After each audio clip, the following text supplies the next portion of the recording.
أعوذ بالله من الشيطان الرجيم. بسم الله الرحمن الرحيم.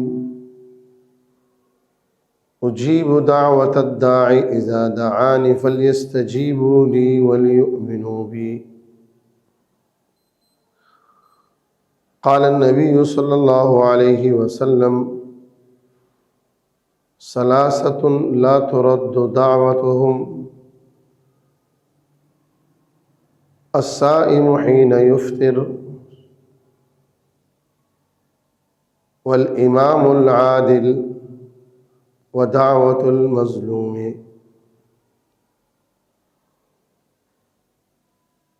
د الله پاک نا غختل دي ته ویل کېږي دعا، او دعا بارہ کی رسول اللہ صلی اللہ علیہ وسلم فرمائی: الدعاء هي العبادہ. دعا دا عین عبادت تے، اور یہ روایت کی دی چی الدعاء مخ العبادہ. دعا دا عبادت مغز نچوڑ او خلاصہ دا. او اللہ تبارک و تعالیٰ قرآن کریم کی ارشاد فرمائی: اجیب دعوت الداعی اذا دعانی. کله چې یو سړی زمانه څه غواړي نو زه هغه له ورکوم.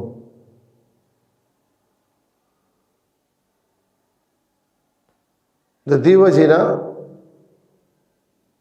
په کثرت سره دعاګانې کول پکار دي،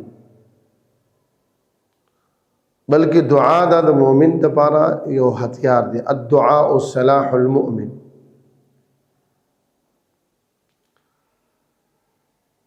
او خاص کر کے د روزی په میاشته کې دعاګانې د ډېرې زیاتې قبلېږي.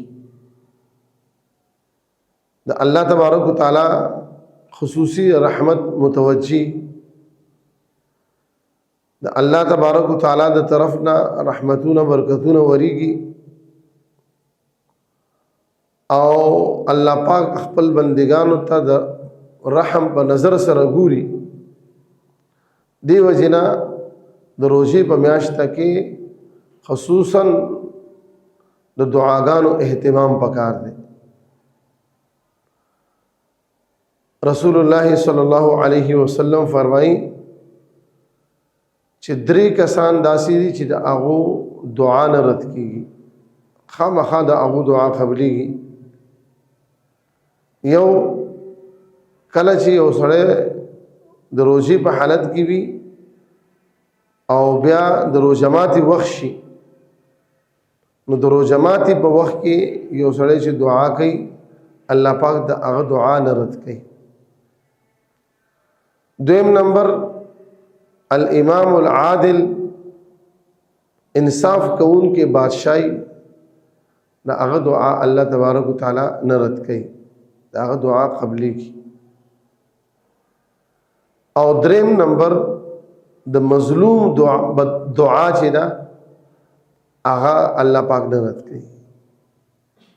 مظلوم که د چا دپاره دعاو کی، او که مظلوم د چا دپاره بد دعاو کی، دا دواړه نه رد کی.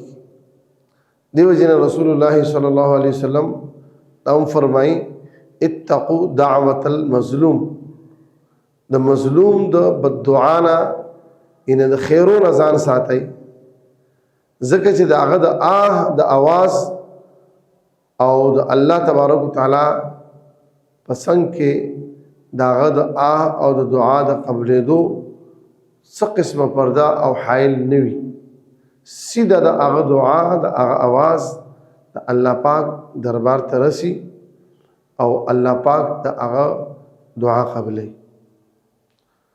نو د روزې په حالت کې چونکې دعاګانې ډېرې زیاتې قبلېږي، موږ له پکار ده چې د روزې په حالت کې د دعاګانو اهتمام کوو، او خاص کر کې د فرض مونځ نه وروستو او د روژه ماتي په وخت کې او سار د پښمنی په وخت کې د دعاګانو ډیر زیات اهتمام پکار دی. الله پاک ته زموږ د ټولو په حالت باندې رحم وکړي. اخر دعوانا الحمدلله رب العالمین.